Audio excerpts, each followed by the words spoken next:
दोस्तों, मैं तुषार जैन, सीएफओ और research head Ajay astro money गुरु और तुषार ग्लोबल सर्विसेज .com की तरफ से आपका स्वागत करता हूँ। आज 5 अप्रैल सन 2023। आज के इस एपिसोड में हम चर्चा करने वाले हैं भारतीय शेयर बाज़ारों के बारे में और आपको किन बातों के ऊपर आगे नज़र रखनी चाहिए। सबसे पहले हम थोड़ा सा अंतर्राष्ट्रीय बाज़ारों के ऊपर नज़र डाल लेते हैं। कल के सेशन में भारतीय बाज़ार बंद थे, लेकिन अंतर्राष्ट्रीय बाज़ारों खुले थे और कल के सेशन में यूएस मार्केट्स के अंदर कुछ प्रॉफिट बुकिंग देखने को मिली और कल कुछ इकोनॉमिक डाटा भी सामने आए, जिसमें जॉब ओपनिंग्स के जो डाटा है, जॉब ओपनिंग्स के जो नंबर्स है वो 2 साल के लोअर लेवल्स के ऊपर देखे गए और मैन्युफैक्चरिंग पीएमआई डाटा भी एक्सपेक्टेशन से कम आए। इसी के साथ ही यूएस इकोनॉमी के अंदर रिसेशन के खतरे और बढ़ते हुए नज़र आ रहे हैं और इंडियन मार्केट्स के अंदर इंडियन इकोनॉमी में जो विंडफॉल टैक्स था वो अब 0% हो गया है। इसलिए उससे रिलेटेड कंपनीज जो ऑयल प्रोड्यूसिंग कंपनीज है, जैसे कि रिलायंस, ओएनजीसी, ऑयल इंडिया के अंदर इनका सकारात्मक प्रभाव पड़ने की पूरी संभावनाएं है।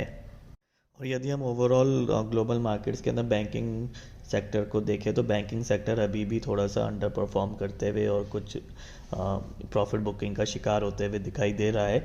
और यदि हम इंडियन मार्केट्स की ओर नज़र डालें तो Indian markets gap up open होने की तैयारी कर रहे हैं एसजीएक्स निफ्टी को यदि हम देखें तो, लेकिन मुझे नहीं लगता कि कोई बड़ी तेज़ी फ़िलहाल छोटी अवधि के अंदर इंडियन मार्केट्स में देखने की संभावनाएं बन रही है।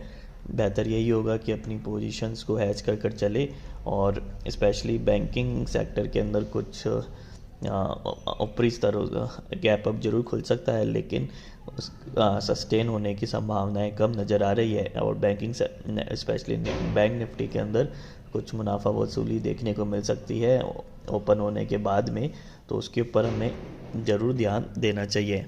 हालांकि ओवरऑल अभी मार्केट का सेंटीमेंट वॉलेटाइल ही है, इसलिए कोई भी बड़ी तेज़ी अभी उसकी संभावनाएं नहीं दिख रही है। वॉलेटिलिटी के साथ साथ कुछ छोटी प्रॉफिट बुकिंग भी देखी जा सकती है और हमें ध्यान देना होगा। इस सप्ताह फ्राइडे को पुनः एक मार्केट बंद रहेंगे, पब्लिक हॉलीडे है और इस फ्राइडे को काफ़ी इंटरनेशनल मार्केट्स भी बंद रहेंगे, प्रमुख इंटरनेशनल मार्केट्स भी बंद रहेंगे।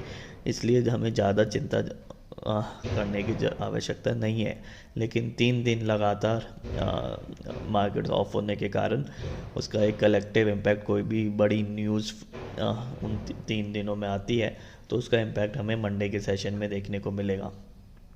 तो बेहतर यही है कि अपनी कोई भी बड़ी पोजीशन होल्ड कर ना चले और यदि कोई भी बड़ी पोजीशन है तो उसको हैज कर चले तो ज़्यादा बेहतर रहेगा।